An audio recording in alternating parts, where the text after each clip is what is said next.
बहुत समय पहले की बात है। एक राजा था जिसका नाम राजा विक्रमादित्य था। वह बहुत ही न्यायप्रिय, साहसी और ज्ञानवर्धक था। उसका राज्य समृद्ध था और लोग उसे अपने न्याय और करुणा के लिए आदर देते थे। राजा विक्रमादित्य के पास एक विशेष ज्ञान था जो उसे महान बनाता था। वह हमेशा किसी भी स्थिति में सत्य का पालन करते थे और अपने राज्य में शांति बनाए रखने के लिए कोई भी बलिदान देने को तैयार रहते थे। एक दिन राजा विक्रमादित्य ने अपनी सभा में निर्णय लिया कि वे एक महत्वपूर्ण कार्य के लिए निकलेगा। उसने अपनी सेना को आदेश दिया और वे जंगल की ओर निकल पड़े। रास्ते में राजा ने एक साधु से सुना था कि जंगल में एक भूत प्रेत का वास है। वह प्रेत बहुत ही शक्तिशाली था और उसने जंगल में कई लोगों की जान ले ली थी। इस भूत के बारे में बहुत से लोग डरते थे, लेकिन राजा विक्रमादित्य ने कभी किसी से नहीं डरा। वे किसी भी भय से परे थे और यही कारण था कि वे उस प्रेत को पकड़ने का निश्चय करते हैं। राजा विक्रमादित्य ने अपनी पूरी सेना को भेज दिया और जंगल में घुसने से पहले उन्होंने एक बाण उठाया। जैसे ही वह जंगल के भीतर पहुंचे, राजा ने देखा कि वह एक पेड़ के नीचे एक बूढ़ा साधु बैठा हुआ था। राजा विक्रमादित्य ने साधु से पूछा, महाराज, क्या आप इस जंगल में रहने वाले भूत प्रेत के बारे में कुछ जानते हैं? साधु ने राजा से कहा, राजन, इस जंगल में एक भूत प्रेत का वास है। वह भूत बहुत ही चालाक और बुद्धिमान है।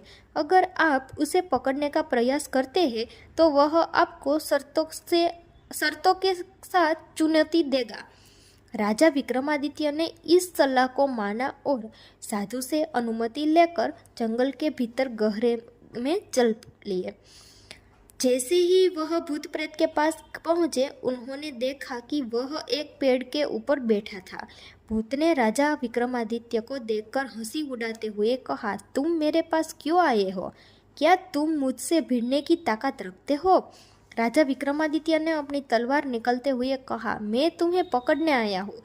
तुमने जो भी अपराध किए हैं उसका भुगतान तुम्हें करना होगा। भूत प्रेत ने कहा, तुम मुझसे लड़ने की कोशिश करोगे, लेकिन मैं तुम्हें एक शर्त दूंगा। अगर तुम मेरे द्वारा पूछे गए एक सवाल का सही जवाब दे सको तो मैं तुम्हें छोड़ दूंगा। अगर तुम उत्तर नहीं दे पाओगे तो तुम मेरी ताकत से हार जाओगे। राजा विक्रमादित्य ने चुनौती स्वीकार कर ली। भूत ने अपनी पहली सवाल पूछा। पहला सवाल यह है कि क्या तुम जानते हो कि व्यक्ति का सबसे बड़ा मित्र कौन है? राजा विक्रमादित्य ने बिना कोई संकोच किए कहा, व्यक्ति का सबसे बड़ा मित्र उसका विवेक है। वही उससे सही और गलत के बीच का फर्क बताता है। भूत ने राजा विक्रमादित्य की बुद्धिमत्ता को सराहा और फिर दूसरा सवाल पूछा। दूसरा सवाल यह है कि क्या तुम जानते हो कि व्यक्ति का सबसे बड़ा शत्रु कौन है? राजा विक्रमादित्य ने तुरंत उत्तर दिया, व्यक्ति का सबसे बड़ा शत्रु उसका अहंकार है। अहंकार ही उसे बुराई की ओर ले जाता है। भूत ने यह उत्तर भी स्वीकार किया और फिर तीसरा सवाल पूछा। तीसरा सवाल यह है कि व्यक्ति का सबसे बड़ा राज क्या है? राजा विक्रमादित्य ने इस सवाल का उत्तर भी सही दिया।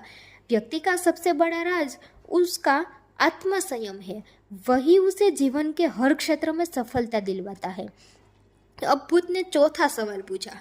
चौथा सवाल यह है कि व्यक्ति का सबसे बड़ा सुख क्या है? राजा विक्रमादित्य ने उत्तर दिया, व्यक्ति का सबसे बड़ा सुख सत्य है। सत्य से बड़ा कोई सुख नहीं होता। इस तरह भूत के द्वारा पूछे गए सभी सवालों के उत्तर राजा विक्रमादित्य ने सही दिए। भूत अब बहुत हैरान हो गया और उसने कहा, तुम सचमुच एक महान राजा हो।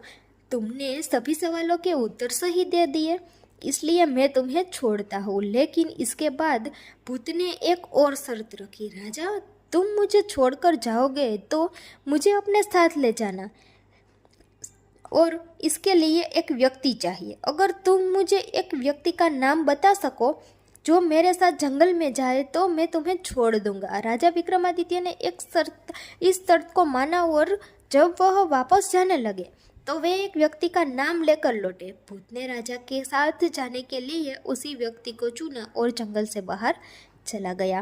राजा विक्रमादित्य ने अपने राज्य में वापस लौटते हुए यह समझ लिया कि किसी भी समस्या का समाधान केवल ज्ञान और धैर्य से ही संभव है। यही कारण था कि वह अपने राज्य में महान सम्राट बने और उनकी ख्याति दूर दूर तक फैली है। नैतिक शिक्षा हमें इस कहानी से यह मिलती है कि व्यक्ति को हमेशा सत्य, विवेक और आत्मसम्मान और आत्मसंयम का पालन करना चाहिए। जीवन में अहंकार और बुराई से बचना चाहिए और सच्चाई का रास्ता अपनाना चाहिए।